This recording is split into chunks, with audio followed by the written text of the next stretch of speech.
Once upon a time, nestled deep within an ancient forest where the trees whispered secrets and the rivers sang melodies, there lived a young girl named Luna. She was no ordinary girl. She possessed magical powers that were as mysterious as the forest itself. From the moment she was born, the forest embraced her as one of its own.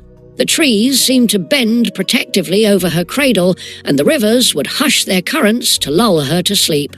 As Luna grew, so did her connection with the forest. She could coax flowers to bloom with a gentle touch, summon the wind to dance with her, and even speak with the animals that dwelled among the trees.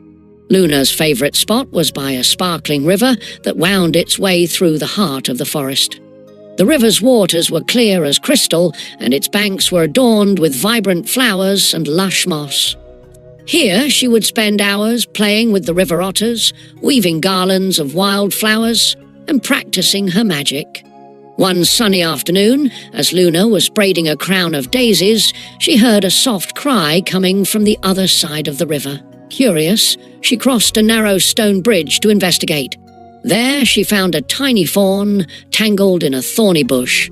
The poor creature's eyes were wide with fear, and it struggled to free itself. Luna knelt beside the fawn and whispered soothing words. With a wave of her hand, the thorns gently unwound, releasing the fawn without a scratch.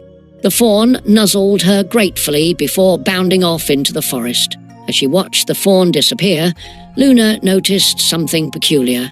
The river, which had always flowed serenely, began to glow with a soft golden light.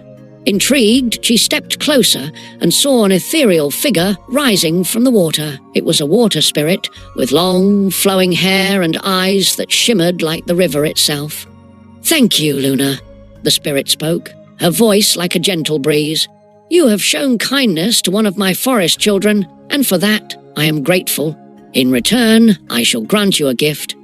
Luna's eyes widened with wonder. "What gift?"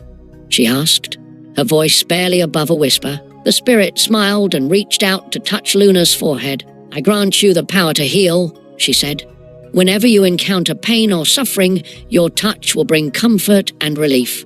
Luna felt a warm sensation spread through her, filling her with a sense of peace and purpose. She thanked the spirit, who nodded before slowly dissolving back into the river. And so, Luna lived happily in the forest, her heart as pure and radiant as the magical powers she wielded, bringing light and love to all who crossed her path.